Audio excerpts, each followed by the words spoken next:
Pascal Prigent, vous êtes l'organisateur d'AgriDays, le festival de l'agriculture et de l'élevage du Finistère. Ça se déroule ces samedis et dimanches au parc de l'Angolvas à Morlaix.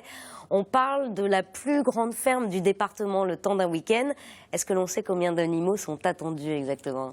Au total, je ne sais pas exactement, mais enfin, on a déjà plus de 400 bovins d'inscrits, plus les chevaux, des moutons, enfin, je veux dire, toutes les espèces présentes dans notre département. L'objectif d'AgriDays, c'est de présenter toutes les productions que l'on peut avoir en Finistère. Oui, c'est la vitrine en fait de notre agriculture finistérienne dans sa diversité, oui. Alors qu'est-ce qu'on trouve, par exemple ? Dites-nous. Je vais dire un peu de tout, donc toutes les productions animales, qu'elles soient avec des concours en race laitière, des concours en race bovine, donc ensuite des chevaux, des équidés, des moutons. Autrement, il y a des concours également alors là, ça sort un peu du modèle agricole conventionnel, mais de l'agility en chien, du dressage. Il y a aussi un concours de clip and show. Clip and show, expliquez-nous ce que c'est. Alors en fait, il s'agit du toilettage des bovins de concours, et donc organisé par des élèves. En l'occurrence, cette année, par des élèves de Kernilien qui ont monté dans les Côtes d'Armor, qui ont monté cette opération-là. Et puis voilà, donc c'est un concours de jeunes qui sont passionnés par l'élevage, de présentation d'animaux, et donc de toilettage en fait. C'est pour apprendre les bons gestes pour présenter les animaux qu'on prend. C'est tout un art de présenter et de réaliser le toilettage des animaux en concours comme ça. Ce ne sont pas des concours que départementaux, on va au-delà aussi. Là, on va au-delà. Cette année, donc, on organise un concours régional. En fait, il s'agit, je vais dire, du plus grand rassemblement, même au niveau national, en race laitière Primo-Holstein. Et donc ce sont, je vais dire, une préparation parce que au niveau national, au mois de juin, il y a une confrontation européenne sur la race Primo-Holstein. Donc je vais dire que c'est un tour d'échauffement pour nos éleveurs bretons. Donc on aura peut-être des Finistériens ou des Bretons qui vont plébisciter le championnat international du coup. Est-ce qu'il y a au-delà des traditionnels cochons, vaches, chevaux, moutons, des élevages insolites dans le département qu'on pourra voir à AgriDays? Oui, tout à fait. Il y a une présentation d'alpaga, par exemple, donc avec du filage de laine d'alpaga. Il y a plusieurs animations, je vous ai dit, au niveau de la volaille également, après des ateliers un peu plus ludiques, la traite des vaches laitières, le village du cochon, il y a une multitude, je vais dire, d'activités. Oui. Alors, en cette période de crise agricole, est-ce que les thèmes qui agitent l'agriculture seront aussi abordés ce week-end ? Oui, je pense qu'ils seront abordés par les éleveurs déjà présents, parce que c'est vrai que le monde de l'élevage aujourd'hui traverse une crise, je veux dire, sans précédent. Et par contre, les éleveurs se sont inscrits assez spontanément à cette édition. Je crois que c'est aussi une volonté de leur part de venir communiquer avec le grand public et puis d'expliquer la réalité de ce qu'ils vivent au quotidien, quoi. Dans un esprit convivial et familial, comme voilà, je crois que il y a des moments, comme on dit, pour revendiquer, il y a d'autres moments pour échanger de façon conviviale, et je crois que c'est le but de ce type d'opération.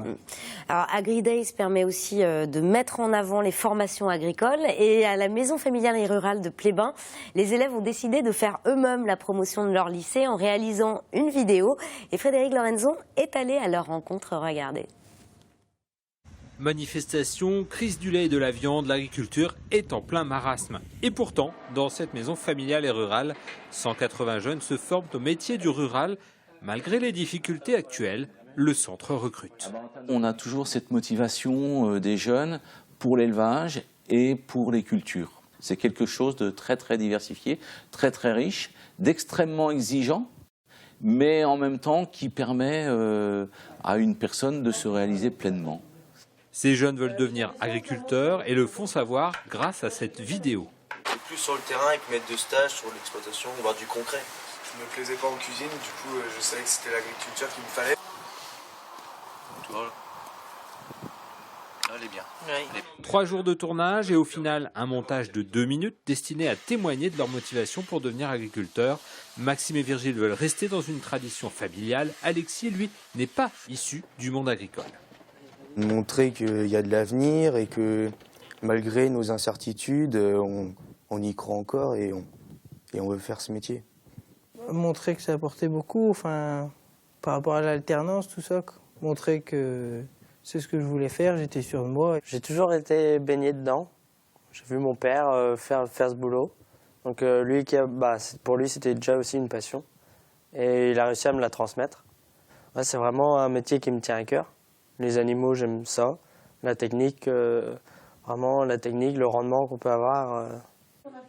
À l'heure où les images de l'agriculture ne sont que manifestations et coups de force, la vidéo était un bon moyen pour tenter de renverser la vapeur. Ces images de gens qui ont le sourire, qui échangent avec leur maître de stage, des gens qui discutent entre eux de leur avenir, c'est quand même très très fort. La MFR de Plébain accueille 180 jeunes de tout le sud du département. À l'étroit dans ses murs, elle est en train de construire une extension. La formation en milieu rural a encore de beaux jours devant elle. Pascal, c'est une initiative encourageante, ce genre de projet?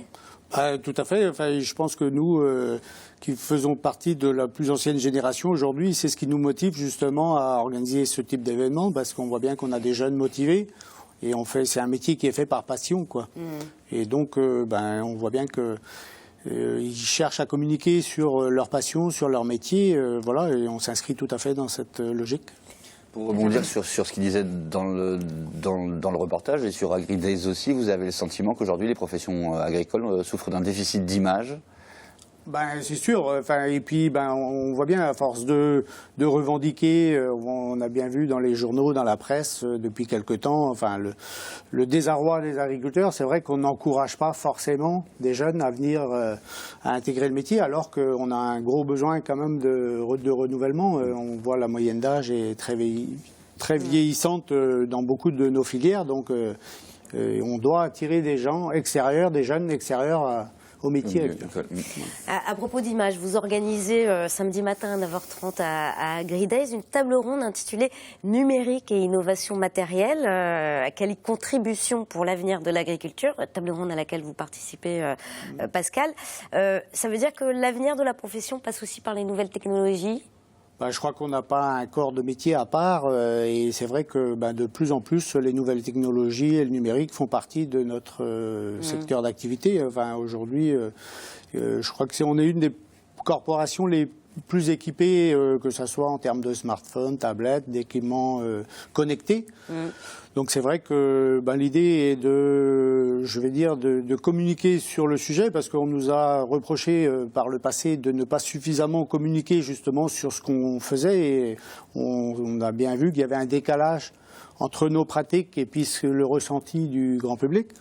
Donc je pense qu'il faut qu'on anticipe justement et puis que l'on montre de façon ludique et puis avec les outils d'aujourd'hui comment on réalise nos métiers, quoi. Et le numérique, c'est aussi une manière de séduire les jeunes générations, j'imagine. Aussi, tout à fait. On voit bien que la jeune génération est beaucoup plus acteur dans l'utilisation de ces outils-là.